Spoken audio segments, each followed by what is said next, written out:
America തീർത്തു എന്ന് പറയുന്നത് 90% മിസൈൽ ശേഖരങ്ങളും ഫില്ല് ചെയ്തുകൊണ്ട് ഇറാന്റെ ഉപഗ്രഹ ചിത്രങ്ങൾ പുറത്തോട്ട് വിട്ടിരിക്കുകയാണ് ഇപ്പോൾ CNN.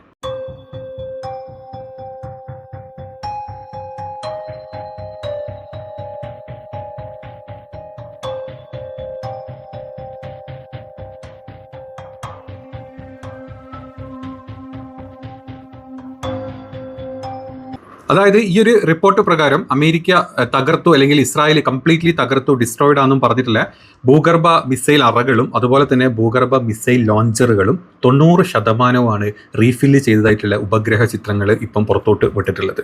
അതായത് CNN പുറത്തുവിട്ട ഈ ഒരു ചിത്രത്തിന്റെ വിശകലനത്തിനെ പറ്റി പറയുകയാണെങ്കിൽ, ഇറാൻ തങ്ങളുടെ ഭൂഗർഭ താവളങ്ങളിലും കോട്ടകൾ പോലുള്ള സൈനിക കേന്ദ്രങ്ങളിലും സൂക്ഷിച്ചു വെച്ചിരിക്കുന്ന വലിയ തോതിലുള്ള ബാലിസ്റ്റിക് മിസൈലുകൾ വീണ്ടും വേഗത്തിൽ ലഭ്യമാക്കിക്കൊണ്ടിരിക്കുകയാണ്.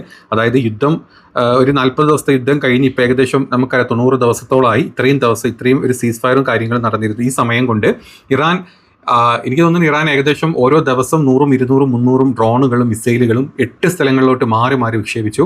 അത് എത്രത്തോളം യൂസ് ചെയ്തു അത്രത്തോളം തന്നെ റീഫില്ല് ചെയ്തു. 10% കുറവ് മാത്രമേ ഉള്ളതാണ് ഈ ഒരു റിപ്പോർട്ടിൽ പുറത്തോട്ട് വന്നിട്ടുള്ളത്. ഒരുപാട് ഉപഗ്രഹ സാറ്റലൈറ്റ് ചിത്രങ്ങളും അതായത് പഴയ ഏപ്രിലിൽ ഉണ്ടായിരുന്ന ചിത്രങ്ങളും മെയ്യിൽ ഉണ്ടായിരുന്ന ചിത്രങ്ങളും കൂടെ കമ്പയർ ചെയ്തിട്ടുള്ള ഒരു റിപ്പോർട്ടാണ് CNN ഭാഗത്ത് നിന്ന് ഇപ്പോൾ പുറത്തോട്ട് വന്നിട്ടുള്ളത്. ഇനി അതേ സ്ഥാനത്ത് തന്നെ അമേരിക്ക അല്ലെങ്കിൽ ഇസ്രായേലും കൂടെ ബോംബിട്ട പല സ്ഥലങ്ങളുണ്ട് അല്ലേ. ഇറാന്റെ മിസൈൽ ശേഖരങ്ങൾ ഞങ്ങൾ തകർത്തു എന്നും പറഞ്ഞിട്ട് മിസൈലുകൾ ഇട്ടിരുന്ന അല്ലെങ്കിൽ അവരുടെ ഫൈറ്റർ ജെറ്റുകൾ വന്നിട്ട് ബോംബിങ് ചെയ്തിട്ടുള്ള സ്ഥലങ്ങളൊക്കെ, അതായത് ഇറാന്റെ കുറേ മിസൈൽ ലോഞ്ചറുകളുടെ ഓപ്പൺ ഭാഗങ്ങളും അല്ലെങ്കിൽ ഒരുപാട് ഭൂഗർഭ അറകളുടെ ഓപ്പണിംഗ് ഏരിയസും ആയിരുന്നു.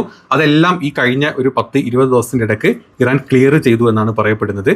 അമേരിക്കയും ഇസ്രായേലും നടത്തിയ ആക്രമണങ്ങളിൽ തകർന്നിട്ടുള്ള മിസൈൽ നിലയങ്ങളിലെ അവശിഷ്ടങ്ങൾ, പ്രത്യേകിച്ച് ടെഹ്റാൻ്റെ അകത്തുണ്ടായിരുന്ന മിസൈൽ അറകളിലോട്ട് ഒരുപാട് അവശിഷ്ടങ്ങൾ വന്നിട്ടുണ്ട്. ഇത് കംപ്ലീറ്റ്ലി നീക്കം ചെയ്ത് ക്ലിയർ ആക്കിയിട്ടുണ്ട് എന്നാണ് ഈ റിപ്പോർട്ടിൽ പറയുന്നത്.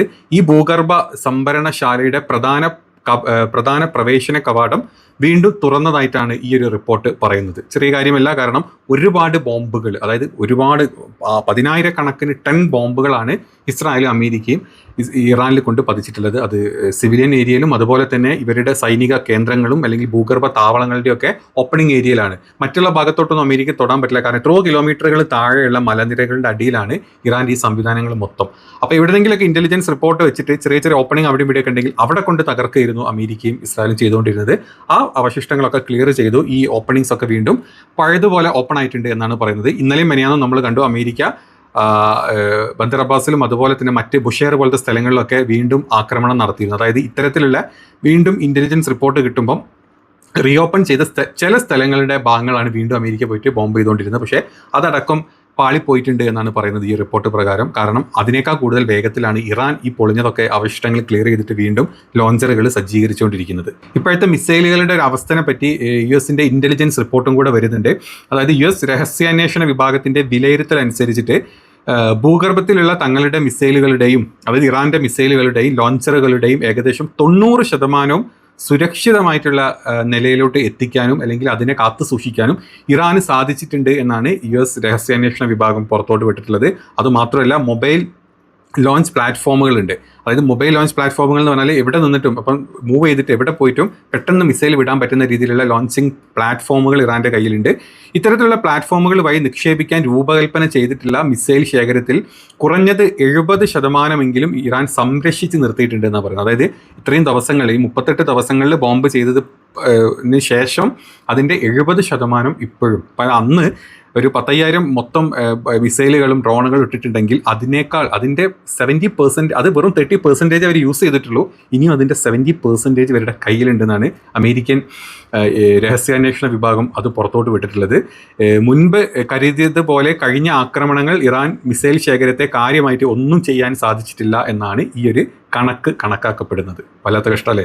നമ്മൾ വിചാരിച്ച് വളരെ ഈസിയാണ് ഇറാൻ എന്താ പറയുക, ഇറാനൊക്കെ തീർന്നു, ഏകദേശം ആകെ 10%, 20% മാത്രമേ ബാക്കിയുള്ളൂ എന്നൊക്കെ ട്രംപും നെതന്യാഹും മാറി മാറി വന്ന് പറഞ്ഞു. പക്ഷെ ഇത്രയും ദിവസം ഇവരിങ്ങനെ ചെറുതിട്ടിട്ടിട്ട് നോക്കി ഇറാൻ നിങ്ങൾ എന്ത് വേണമെങ്കിലും ചെയ്തോ, നിങ്ങൾ എങ്ങനെ വേണമെങ്കിലും ഞങ്ങൾ അതിനെ തടുത്തോളാം അല്ലെങ്കിൽ ഞങ്ങൾ ചെയ്തോളാം എന്ന് പറയാനുള്ള കാരണം ഇറാൻ്റെ കയ്യിൽ എനിക്ക് തോന്നുന്നു ലോകത്തുള്ള എല്ലാവരുടെ കണക്കെടുത്ത് കഴിഞ്ഞാൽ അതിനേക്കാൾ കൂടുതൽ ഡ്രോണുകളും മിസൈലുകളും കയ്യിൽ വെച്ചിരിക്കുന്ന രാജ്യമായിട്ട് മാറിയിട്ടുണ്ട് ഇപ്പം ഇറാൻ.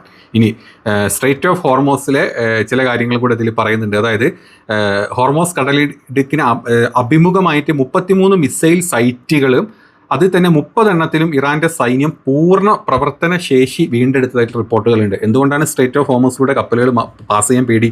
അമേരിക്ക ഞങ്ങൾ സംരക്ഷണം തരാം, ഞങ്ങൾ നിങ്ങളെ കൂടെ ഉണ്ടെന്ന് പറഞ്ഞിട്ട് പോലും അമേരിക്കൻ കപ്പലുകൾ പോലും അങ്ങോട്ട് എടുക്കുന്നില്ല എന്നുള്ളതാണ് സത്യം. അമേരിക്കയുടെ USS ജെറാർഡ് ഫോർഡോ അല്ലെങ്കിൽ USS എബ്രഹാം ലിങ്കനോ ഈ പറഞ്ഞ ഒരു എന്താ പറയുക ബുഷോ അല്ലെങ്കിൽ W ബുഷോ ഈ പറഞ്ഞ ഒരു കപ്പലുകളും ഈ ഭാഗത്തോട്ട് അടുത്തിട്ടില്ല. അവരൊക്കെ ഇത്രയോ ദൂരം മാറി 1000-2000 കിലോമീറ്റർ മാറിയിട്ട് ഒളിഞ്ഞിരിക്കുകയാണ് ചെയ്തിട്ടുള്ളത്.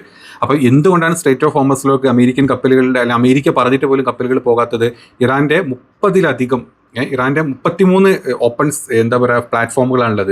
റെഡിയാക്കി മിസൈലുകൾ റെഡിയാക്കിയിട്ട് സ്ട്രേറ്റ് ഓഫ് ഹോർമസിലോട്ട് ഇങ്ങനെ എടുത്ത് വെച്ചിരിക്കുന്നത്, ആരെങ്കിലും പാസ് ചെയ്ത് അപ്പടിക്കാമെന്നും പറഞ്ഞ് അത് തകർത്തു എന്നായിരുന്നു ട്രംപ് ആദ്യം പറഞ്ഞിരുന്നത്, നെതന്യാഹു എന്ന് പറഞ്ഞിരുന്നത്. പക്ഷേ അതിൽ 33 എണ്ണത്തിൽ 30 എണ്ണത്തിലും സജീവമായിട്ട് ഇറാൻ ഇപ്പോഴും പ്രവർത്തനശേഷി വീണ്ടെടുത്തതായിട്ടുള്ള റിപ്പോർട്ടുകളാണ് പറയുന്നത്. അതാണ് ഇപ്പം അമേരിക്കയുടെയും അല്ലെങ്കിൽ ഇസ്രായേലിൻ്റെയും പേടിയും മറ്റ് ലോകരാജ്യങ്ങളുടെയും അതിലൂടെ കടന്നു പോകാനുള്ള പേടിയും ഇതുകൊണ്ട് തന്നെയാണ്.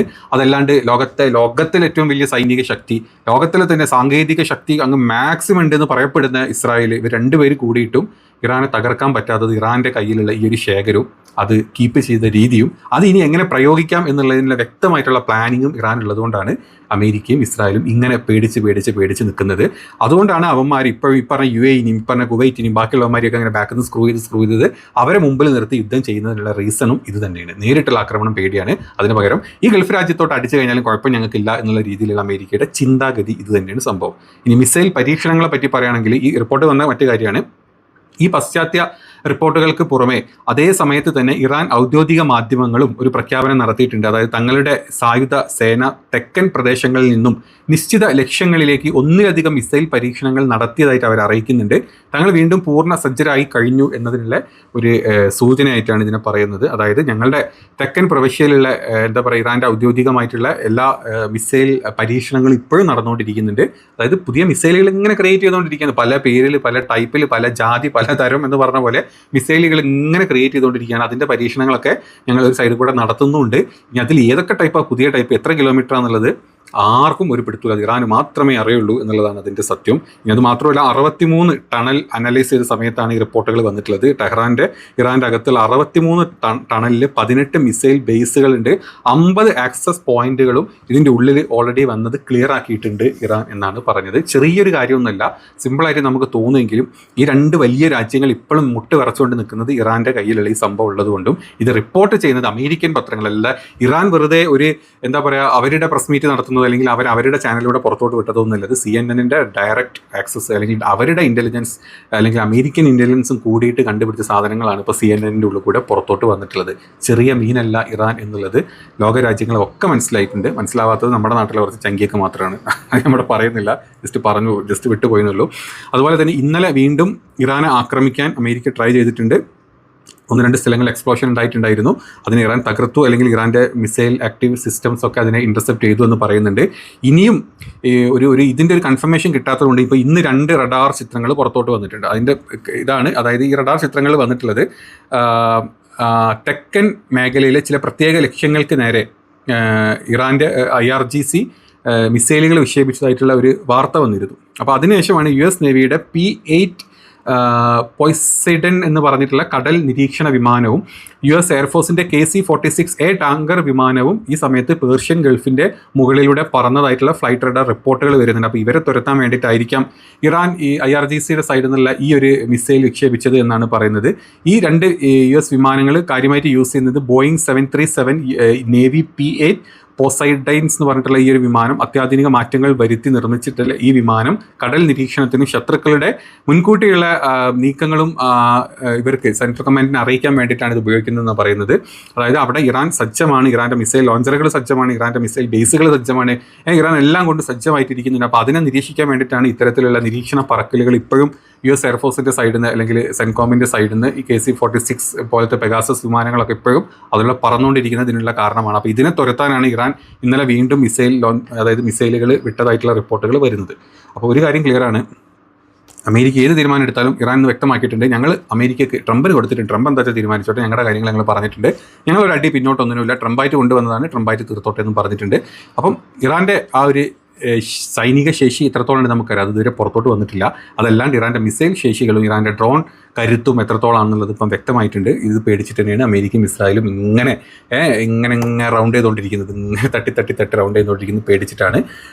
അറബ് രാജ്യങ്ങൾ ഇത് മനസ്സിലാക്കാണ്ട് ഇവർക്ക് വേണ്ടിയിട്ട് ഇപ്പോഴും എന്താ പറയുക അങ്ങനെ നടന്നുകൊണ്ടിരിക്കുന്നത്. ഏതാണെങ്കിലും വീഡിയോ ഇഷ്ടപ്പെട്ടെങ്കിൽ നിങ്ങൾ സപ്പോർട്ട് ചെയ്യുക.